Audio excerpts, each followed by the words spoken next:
Hi everyone, it's Jerry. I have a sharp game to share with you from Biel 1987. On the white end, Jean-Luc Costa, rated 2320, playing against 11-year-old Judit Polgar, who already had a rating of 2355, and was probably significantly underrated. I say this because the following year, her rating skyrocketed about 200 points in 6 months. So this was already a very dangerous, dynamic Judit Polgar. We continue with c5, an invitation to the Benoni defense.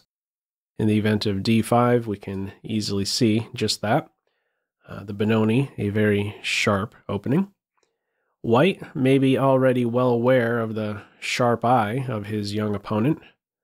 Prefers knight f3, an anti-Benoni. This one stays within in English opening territory. But Polgar still manages to sharpen play. This is only a 22 mover. Let's see how. First, the capture on d4. 2 squares now with the e-pawn, and 2 squares with the d-pawn, a new path for a new piece. After the capture on d5, black continues. Here, developing, keeps the foot on the gas with bishop c5. Black can blunder in this position. This here would be a blunder. White would win out with the capture on d5, getting the queen back with the fork, and emerge up a piece. So it's simply bishop c5. Now, this guy on b5 you can easily just look at as a knight, or describe it as a king knight located on the queenside. I think viewing it in that way can be helpful to you. That can act as a nice cue for you to focus a bit more on kingside moves going after the white king position. In general, a king knight is the most efficient defender of the king side. In this particular case, it has clearly drifted. We're going to see that Polgar is laser focused on one key square in this game, and that is the most sensitive square, f2. We continue here with knight 5 to c3. If you're wondering why the other knight is not deployed here, it could be the case that after an eventual a6, this king knight ends up getting sidelined. So it is knight 5 to c3. The queen knight could always emerge via d2. Polgar castles, g3, and here we go, going right after the sensitive f2 square. White continues here with e3. If instead there's the counterpunching knight e4, hitting the bishop and defending f2, black can back off and be in a spot to meet h3 with f5. The knight doesn't necessarily have to go anywhere. And this, to be sure, would be a messy game ahead. Okay, in this one it is simply e3, and now a nice consistent follow-up to knight g4, a new move that is available after knight g4, f5. Black's ready to add a third attacker into that f2 square. Follow-up here is bishop to g2. If h3 in this position, black would have no better than to withdraw the knight. But the knight is not given a kick at this stage. Bishop g2 instead. Polgar continues to press with f4. And now, on this move 11, we have h3. What is considered best is bishop f3. I'm going to put on several moves here and ask who you would prefer to play. There's a wacky line here, weird imbalance, rook versus 2 pawns. After h3, there's these captures on e5 and f3. Who would you prefer to be in this position here? Rook versus 2 pawns imbalance. I don't know who I would prefer here. I know this is a very dangerous pawn. It feels like a connected pass pawn. And this light square bishop, is a real animal, an unopposed bishop on the scene here. Very tough position to assess. Computer calls it equal. I can't make heads or tails of this one. Anyhow, no bishop f3 in this game. h3 played now. The knight doesn't have to run in reverse. We have the sacrifice on f2. Black is now for choice. It's reading about a -1 eval. King takes, knight follows. The follow-up here, f takes e3, double check. The king has to go back home. What other options are there? If you play to g1, we would have this discovered check. The queen is a goner.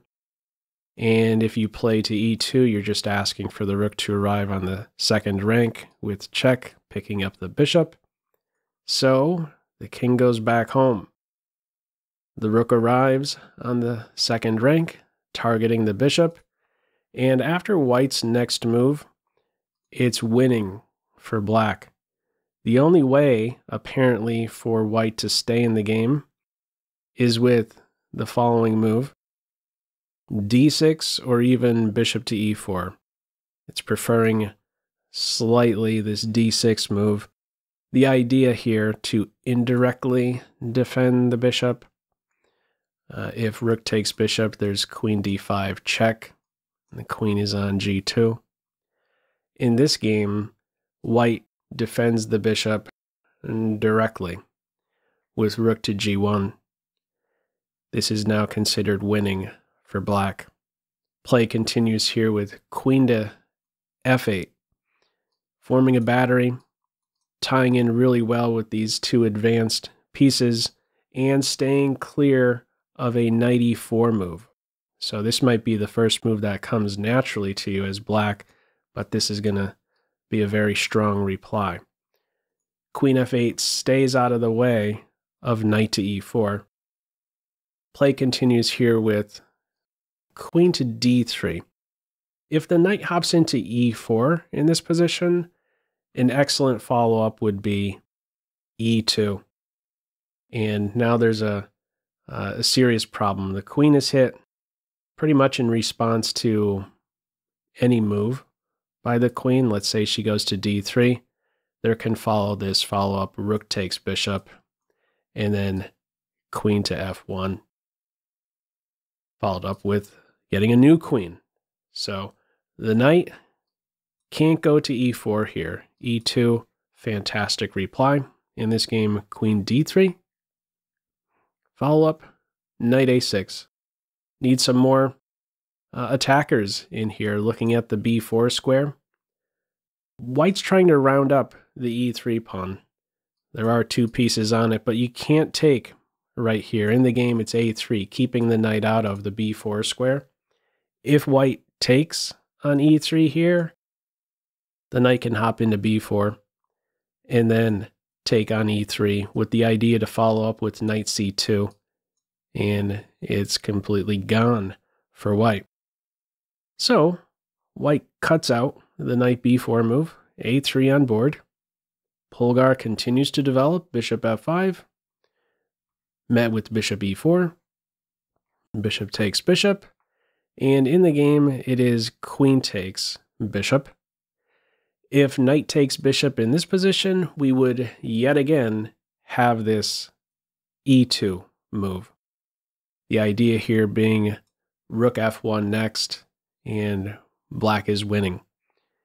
If white tries to defend this one move, rook f1 with knight b to d2, rook h2 is very strong, targeting the rook, also looking at possibilities of queen to f2. For instance, if knight takes bishop, queen f2 would be mate. Okay, in this game, no knight takes bishop, instead queen takes bishop. Follow up now, bishop d4. Black is still trying to get this knight into the attack. A new square has just been opened up on c5. White continues here with bishop takes pawn. What is considered best is, similar to the a3 move, cutting out the knight jump. It wants to play b4 here. It says, make sure this knight does not enter the ball game.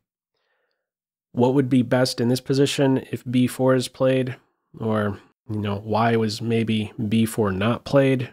Probably because you're going into this self pin, and black could immediately increase the pressure here.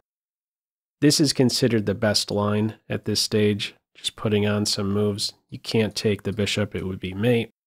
This is what it wants to go for. An endgame position where it's the two minor pieces versus the rook. This is considered winning for black. All right, at the end of the day, white does not cut out the knight c5 move. Bishop takes e3 is played. Knight c5 lands. And now we have bishop takes bishop.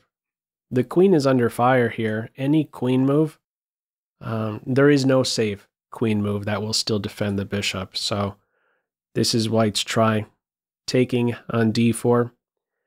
Maybe hoping that Polgar would go in for knight takes queen, and after knight takes knight, pawn takes bishop, knight takes rook, we would have this two knights and a rook versus queen imbalance. This would still be winning for black.